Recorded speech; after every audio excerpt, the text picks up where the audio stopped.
Hola, bienvenidos y bienvenidas a este encuentro donde trataremos servicios terminológicos y sus consideraciones desde una mirada de registros médicos. Mi nombre es Jessica Docarmo y soy docente de la licenciatura en registros médicos. En esta charla veremos un poco de lo que son los beneficios y las desventajas que tenemos a la hora de usar servicios terminológicos, pero enfocados no solamente al uso en sí, sino a la capacitación y a la forma de implementación que se dan de estos dentro del equipo de salud. Al finalizar la presentación, a su vez, quedará planteado en el foro de EVA la consigna a realizar con un artículo que deberán analizar para el encuentro presencial de la siguiente semana. Sin más, comenzamos. Previo a iniciar con el tema, debemos saber ciertos conceptos. Uno de ellos es alfabetización digital en salud. Según la Organización Mundial para la Salud, este concepto hace referencia a las habilidades sociales y cognitivas que determinan el nivel de motivación y la capacidad de una persona para acceder, entender y utilizar la información de forma que le permita promover y mantener una buena salud. Entonces, cuando hablamos de alfabetización digital, debemos saber que la alfabetización digital es algo que no es estático, sino que evoluciona con el tiempo. Recuerden que, por ejemplo, la alfabetización digital arrancó con las primeras computadoras en DOS y hoy estamos hablando de Windows, OpenOffice, de software libre y hemos avanzado mucho en todo lo que es la informática, por lo cual esa alfabetización digital fue cambiando, fue mejorando. Es un proceso como un resultado. No solamente tenemos que basarnos en la enseñanza y debemos basarnos en la enseñanza y no solo en el resultado, o sea, aprendió a usarlo y ya está, sino bueno, cómo esa persona se relacionó con estas herramientas digitales. Y es algo que va a necesitar una atención constante y actualización.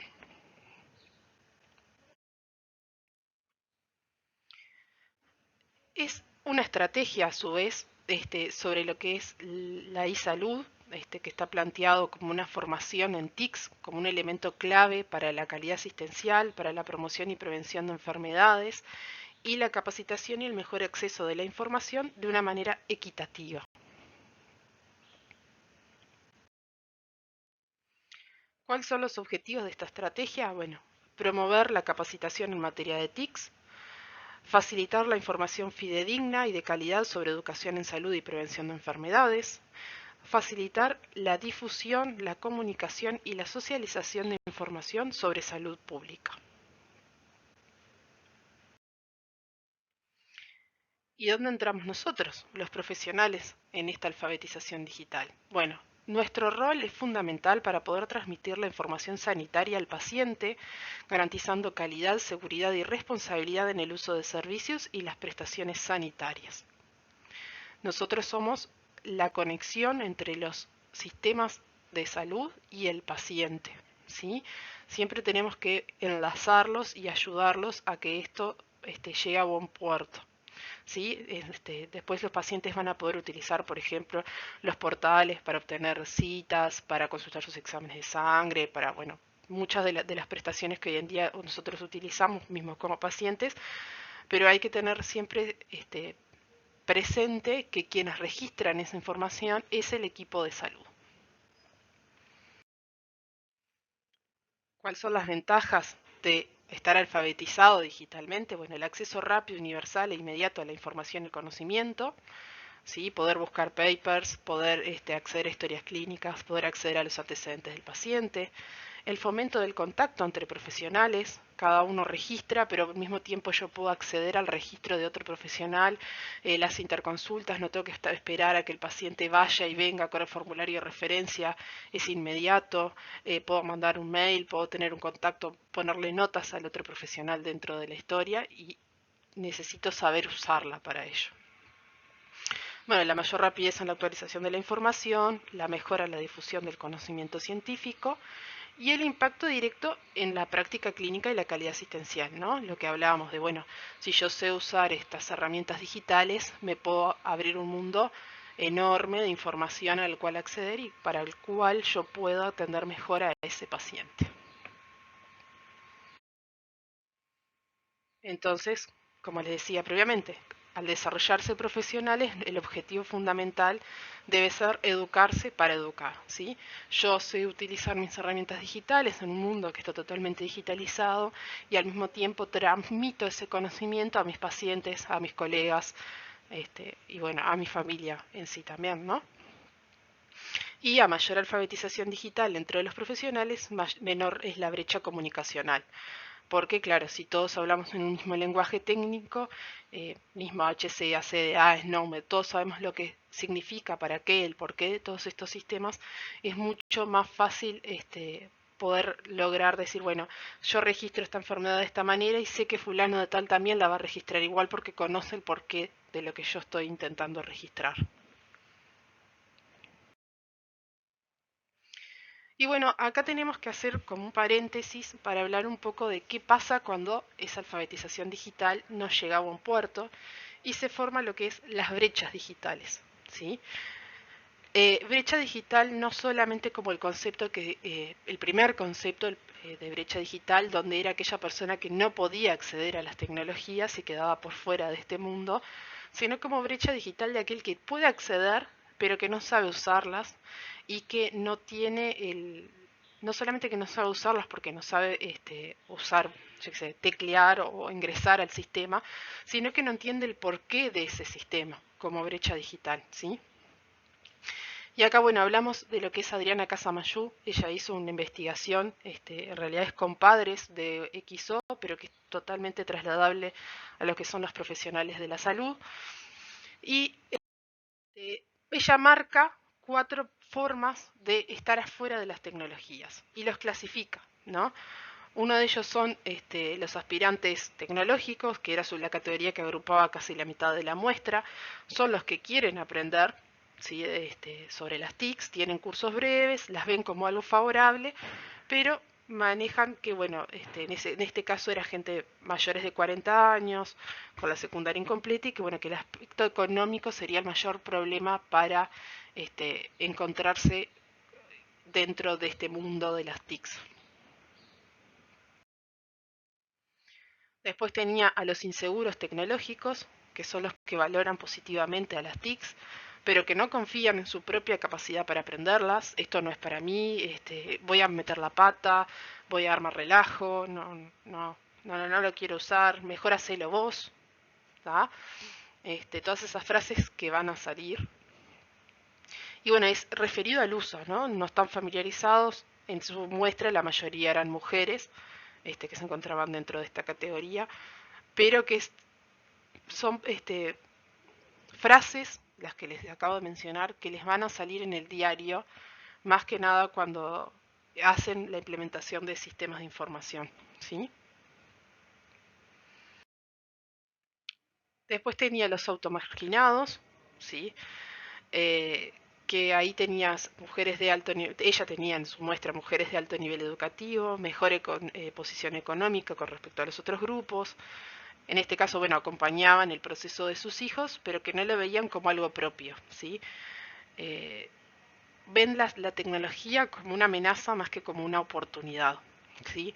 Entonces acá, bueno, vemos a los que dicen esto me saca tiempo, por ejemplo, en los profesionales de la salud, esto me saca tiempo de la consulta, esto me deshumaniza frente al paciente, estoy con la cabeza metida en la computadora, no es aplicable a mi profesión, ¿sí?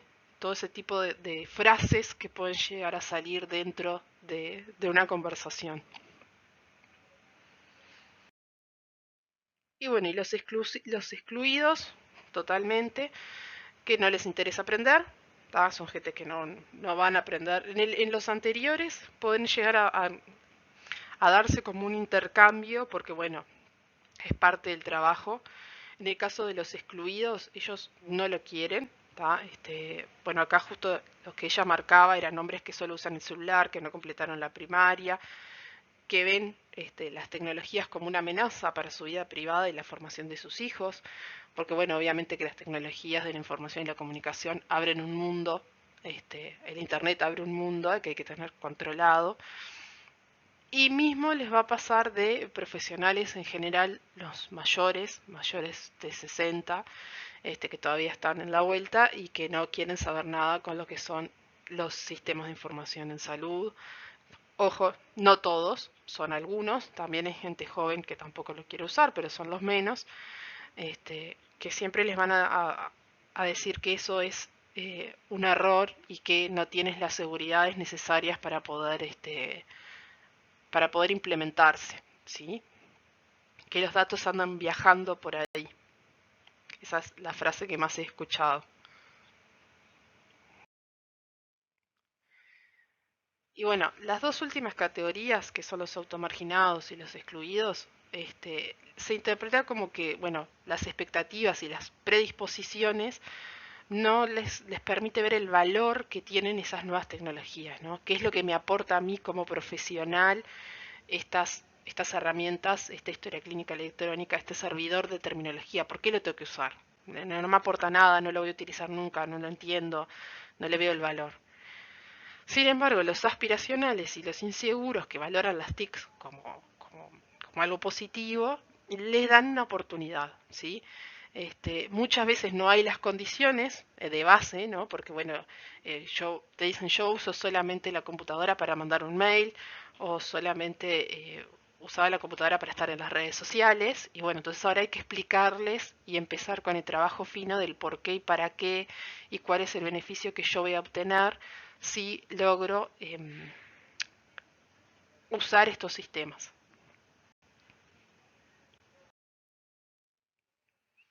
Y bueno, hay que, como yo le decía, empezar a construir el por qué, ¿no?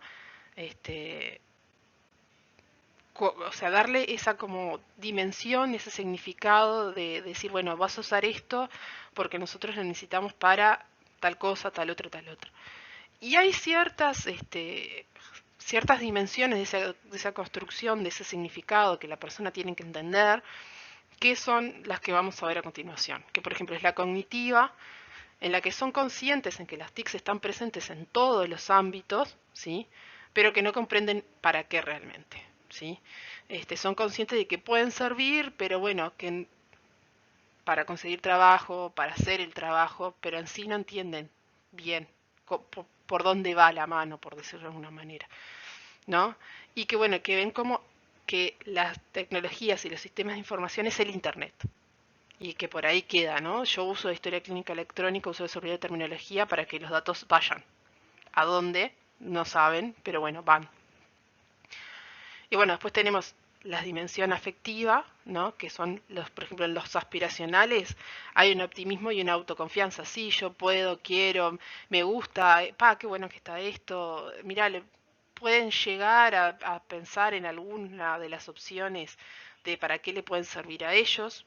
En los inseguros, bueno, está el bienestar social, la impotencia, el miedo de decir, ay, voy a tocar, voy a romper y no sé cómo hacerlo, y vení, sentate al lado mío mientras yo registro, ¿sí? Los automarginados y los excluidos, en lo que prima en la versión afectiva de la persona es la indiferencia, el no quiero, no quiero, no me sirve, no, déjalo, jalo, otro lo va a hacer.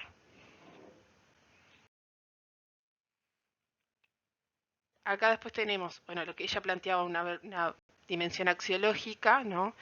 Que bueno, en este caso yo lo planteaba como en los niños, porque ella, su plan era del plan Ceibal, de cómo se relacionaban esos padres con esos niños, pero nosotros también podemos verlo hacia la salud, que bueno, se valora positivamente el uso de la historia del servidor de terminología clínica, sí. ¿Cómo aprendemos? ¿Cómo aprenden? Bueno, mediante la observación de otra persona. ¿De quién? Del equipo que lidera esa implementación. Y ahí es donde entramos nosotros como profesionales de registros médicos, ¿sí? Bueno, ¿qué vamos a hacer? ¿Cómo van a aprender? Yo les muestro con el ejemplo, ¿sí? Me siento, no doy una charla de 1 hora y les digo, bueno, esto se hace así, así, así. Sino hay que tratar de ser grupos reducidos donde puedan practicar, donde haya un ambiente de prueba, donde la gente pueda tocar, ¿sí? Uso el servidor, les muestro, buscamos sinónimos, buscamos eh, abreviaturas para que la persona entienda de que, bueno, sí, lo puedo hacer, lo puedo integrar a mi rutina, no me va a llevar mayor tiempo, ¿sí? Y que va a ser una oportunidad en este caso, en vez de a sus hijos, una oportunidad para sus pacientes, para que tengan un registro clínico estandarizado y que cualquier profesional que lo lea lo pueda entender, ¿sí? Después tenemos la visión pragmática, la dimensión pragmática, bueno, el uso actual versus el uso futuro, ¿sí? Yo le doy un uso hoy al servidor de terminología como la forma de registrar esos datos clínicos, pero mañana ese uso a futuro va a ser, bueno, yo quiero investigar cuáles son los diagnósticos que afectan a la mayoría de mis pacientes, uso esos datos que registré en el servidor de terminología clínica. Lo voy a ver, no la ven como una oportunidad para ellos y ahí es donde nosotros tenemos que decir, bueno, sí, hay una forma de que esto sea una oportunidad para vos investigar, para conocer mejor tus pacientes, para mejorar tus guías clínicas, para mejorar el tratamiento que le das a esos pacientes, ¿sí? Y bueno, los beneficios del uso del servidor de terminología clínica los hemos visto desde que arrancamos la clase pasada y en la clase sincrónica. Van a ver que son más o menos lo mismo, pero bueno, los servidores de terminología facilitan la codificación, ya hablamos de lo que son los diferentes vocabularios, el vocabulario de salida y la granularidad de estos servidores, ¿sí?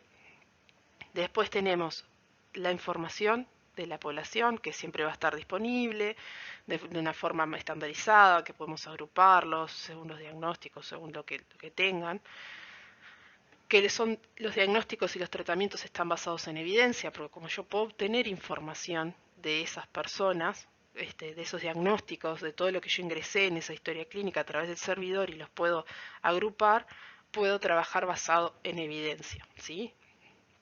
Con un grupo mayor a, yo qué sé, 5 o 6 pacientes que son los que veo siempre y que recuerdo, no, me puedo basar en miles de pacientes atendidos dentro de mi institución, dentro de otra institución, por ejemplo, dentro de ACE, dentro de todas las unidades ejecutoras de ACE, dentro de 4 o 5 profesionales, y somos una cátedra y tenemos cierta cantidad de información, cientos pacientes que vio Pérez, González y Rodríguez, bueno, podemos utilizar todos esos pacientes, ¿sí? Y bueno, y que el seguimiento de los resultados en salud es mucho más rápido, ¿no? O sea, yo puedo saber, bueno, mi paciente que era diabético, a dónde fue, cómo fue, pues está codificado, los busco, los traigo, ¿sí? Bueno, además, la información de cada paciente está disponible siempre en el punto de cuidado, o sea, no importa dónde el paciente vaya, ese diagnóstico va a estar presente en su historia clínica, ¿sí? Si esté en primer nivel, en segundo, internado, ambulatorio, en una puerta de emergencia, siempre vamos a contar con esa información. Que es un registro clínico que está seguro, porque tiene cierta seguridad informática, que está validado y revisado, porque bueno, va a ir mapeado, ¿sí? Siempre que usamos un servidor de los diagnósticos que nos provee el servidor de terminología de forma cerrada, es un diagnóstico que está validado, sabemos que no va a tener ni faltas de ortografía, no va a tener errores gramaticales, no va a tener más de un diagnóstico en la misma línea, ¿sí? Con la postcoordinación, además de poder llegar a revisar lo que se ha ingresado de forma manual. Volvemos a lo que es el fácil ingreso de los datos, yo digito con sinónimos, con abreviaturas y voy a encontrar el término. Manejar y acceder fácilmente a los resultados de estudios complementarios. Busco todas las diabetes y puedo saber y machear cuáles fueron a otro lugar, cuáles se les hizo un examen de sangre, de glucosa, ¿sí? Y bueno, realizar ese seguimiento longitudinal a la salud del paciente.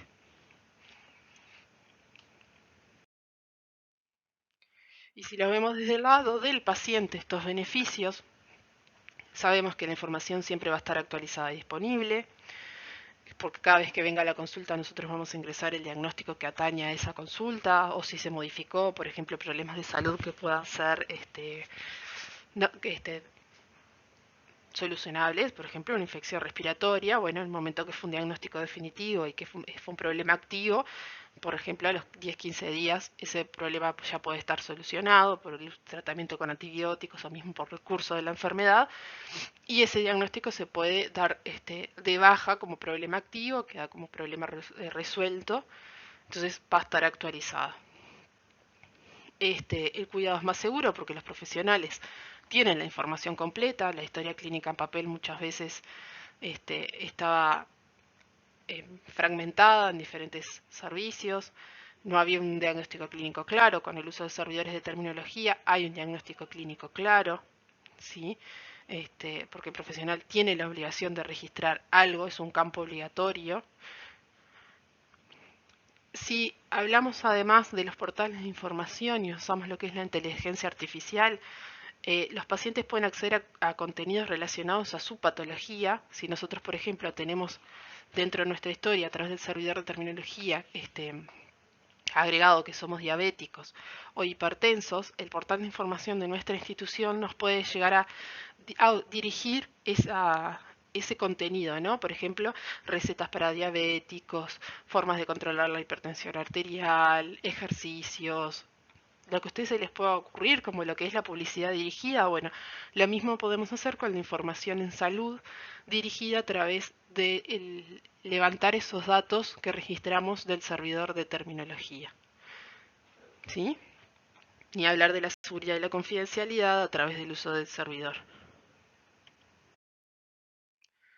Entonces, bueno, hasta acá hablamos de los beneficios y de cómo a través de una buena alfabetización digital, de eliminar la brecha digital, cómo llegar a buen puerto y obtener esos registros impecables. Pero la realidad es muy diferente a lo que es la teoría en sí. Entonces, acá esto es un ejemplo de que yo hice en mi internado, y lo que vemos en rojo es cómo se dispersan los términos cuando usan el servidor de terminología. ¿Sí?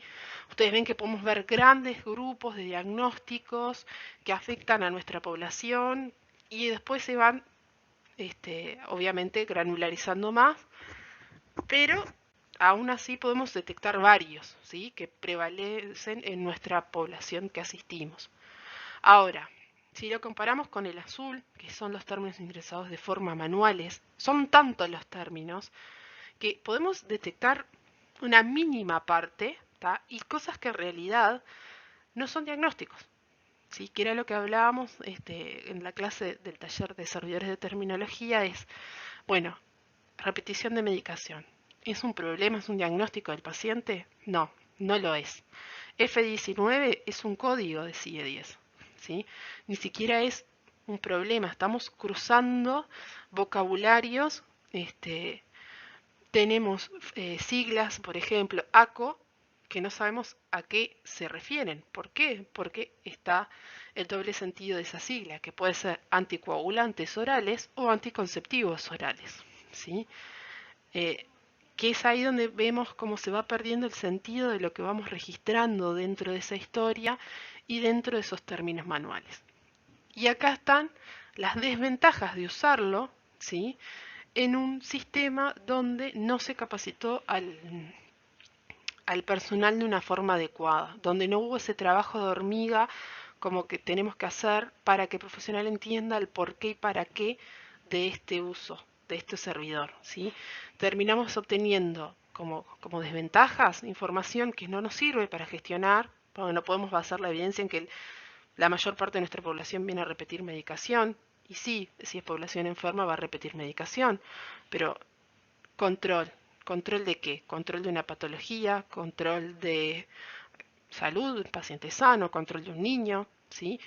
Eso es lo que no podemos permitir que pase y es lo que pasa cuando nosotros no tomamos en cuenta quiénes son los que van a registrar y qué es lo que van a registrar y qué entienden ellos como información de calidad para registrar en el servidor de terminología.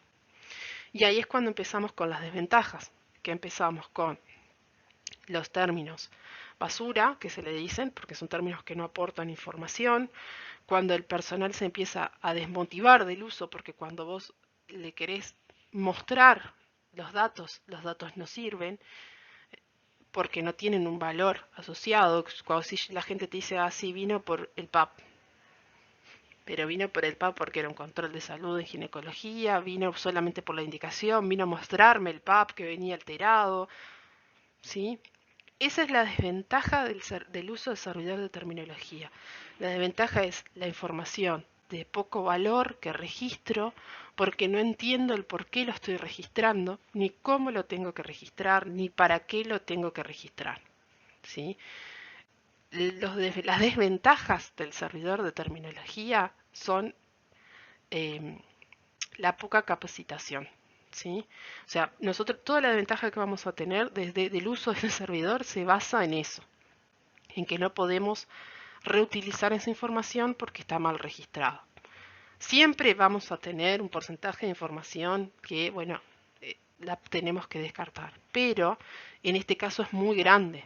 ¿Sí? Lo vieron que los círculos son idénticos, o sea que tenemos un 50 y un 50 en este caso. ¿Sí? Por ahí es donde viene el por qué tanto uno hace hincapié en que las implementaciones y las capacitaciones del equipo de salud son tan importantes y el apoderarse de la herramienta, ¿sí? Que es donde entramos nosotros como personal de registros médicos. Nosotros debemos saber el por qué y para qué de estas herramientas, el por qué utilizamos un servidor de terminología abierto o por qué uno cerrado, ¿sí? Y poder lograr transmitirle esos conocimientos al equipo de salud, ¿sí? Porque nosotros sabemos para qué vamos a usar esta información, el valor de la información. ¿Tá? Nosotros como profesionales en registros médicos debemos agarrar la bandera de lo que es la calidad del dato, de lo que es el dato, de lo que es la información y los sistemas, ¿tá? Y contribuir enormemente a la implementación de los sistemas de información en salud, en especial de lo que son los servidores de terminología, que después, bueno, va a permitir que toda esta información sea codificada.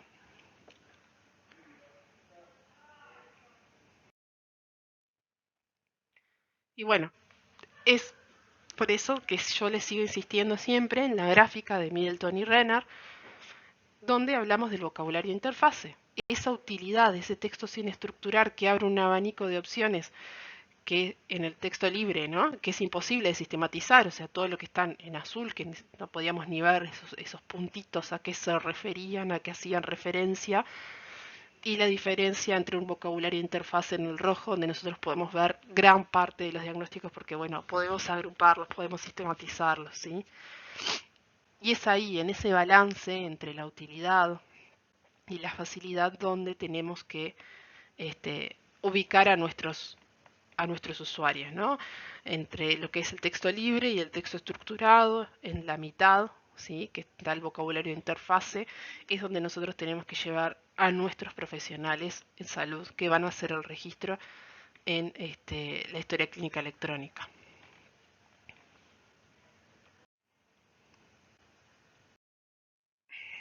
Y bueno, lo que les decía es que hay muchos problemas asociados al registro clínico cuando uno no tiene eh, bien incorporado el porqué de usar este servidor de terminología clínica, ¿no?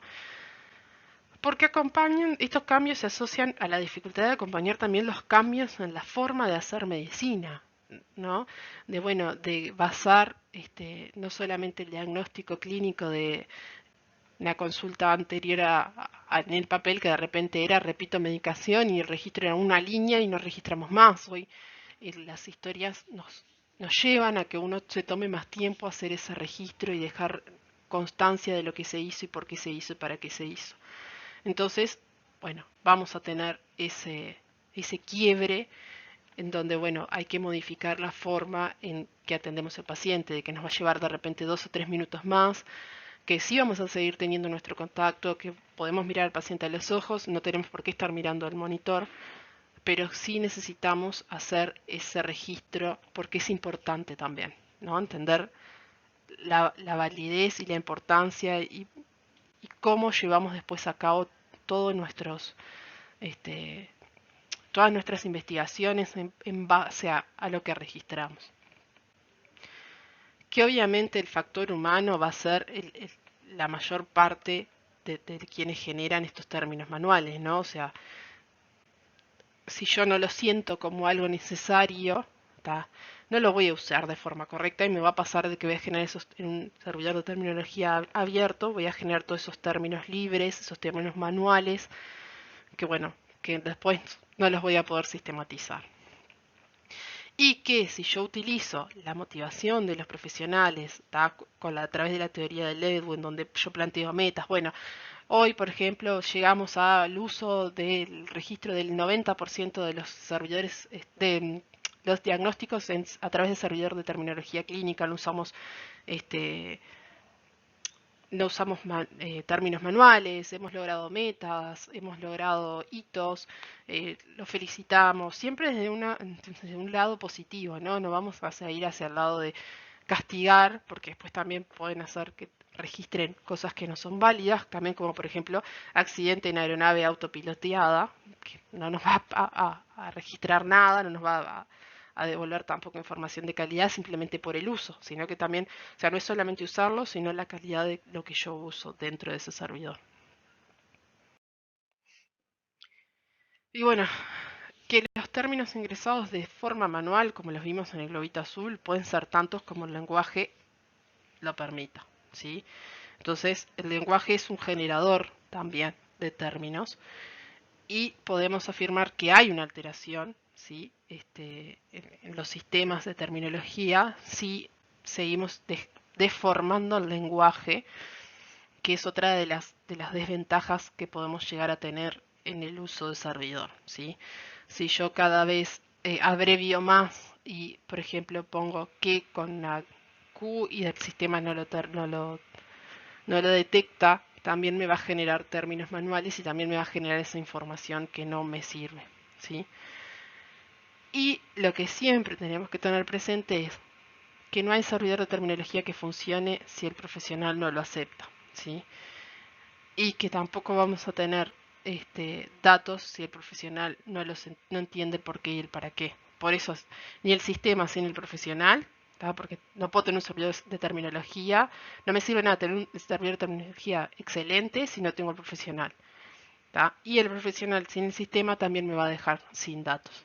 Entonces, uno se nutre del otro para crecer, por los términos nuevos, por los términos que van saliendo, porque la medicina va cambiando diariamente, y son una simbiosis, ¿sí? Hay que generar esa necesidad de que el profesional sienta al servidor como una necesidad y al mismo tiempo lo entienda para poder usarlo. Bueno, esta clase es un poquito más corta que las anteriores. Espero que hayan entendido el porqué y la necesidad del profesional en registros médicos como transmisor de conocimiento de lo que es los datos y la información, del por qué y para qué, que entiendan cómo llegar, ¿sí? a un éxito del uso de servidores de terminología a través de la difusión del conocimiento, ¿sí? Nosotros tenemos que ser ese vector que une al equipo de salud, donde necesitamos generar datos y que entiende cómo después podemos procesarlos y llegar a información de calidad, ¿sí? Nosotros tenemos que liderar esas implementaciones de historia clínicas, de servidores, de cambios, de hacer auditorías constantes. Tenemos que estar muy metidos en lo que es el dato en sí y no ya ir cuando el dato está registrado y ya no podemos hacer nada, sino hacer ese trabajo de hormiga en la diaria con todos los profesionales, enfermería, médicos, técnicos. El que a usted se le ocurra que pueda registrar, bueno, ahí tenemos que estar nosotros para decir, hola, esto te lo explico que lo necesitamos así por esto y esto y esto. Y esto te va a servir a vos por esto, esto y esto, ¿sí? Es nuestro gran valor como carrera el saber el por qué y para qué de las cosas, qué hay detrás de los sistemas. Por eso a veces cuando hablábamos de CDA y de estándares al principio, eso tan pesado, tan abstracto, tan informático, que uno decía, bueno, ¿para qué necesito saber eso? necesito saber eso porque mañana se lo tengo que explicar a otro de una manera mucho más desestructurada y mucho más bajada a tierra para que esa persona pueda entender que lo que ellos registran me va a servir a mí, le va a servir al Ministerio de Salud Pública, les va a servir a ellas, les va a servir al paciente, que es una cadena de gente trabajando en base a los datos. ¿Sí? Y bueno, en base a esta clase y a lo que vimos de los beneficios y la importancia de trabajar en lo que es la alfabetización digital en salud, en trabajar lo que son las brechas digitales y lo que son bueno, los beneficios y las dificultades cuando esa persona está por fuera, ¿sí? No fue capacitada, no fue integrada, no hay una actualización, porque todo esto va cambiando, entonces no es que hoy capacitamos a profesional y mañana ya está. En base a todo esto, lo que tenemos que hacer es, bueno, les voy a dejar un artículo, un link del New York Times, que se llama ¿Por qué los médicos odian a las computadoras? ¿Sí? Hay diferentes relatos de diferentes personas del ámbito de la salud y de otros doctorados que explican y que cuentan por qué ese rechazo a las computadoras. ¿Sí? La idea es que ustedes identifiquen las barreras, qué tipo de profesionales son, qué es lo que están planteando y qué podemos hacer nosotros desde el lado de registros médicos para solucionarlo. ¿Sí? Qué es lo que deberíamos hacer en el caso de que fueran profesionales de la salud, qué es lo que nosotros podemos brindar como herramientas de capacitación, como herramientas de integración de esos profesionales. ¿Tá? El link al artículo queda en el foro y bueno, nos estamos viendo el miércoles que viene. Como siempre, es un gusto para mí poder darles estas clases, espero que hayan sido lo más amenas posibles y nos vemos en una próxima. Gracias.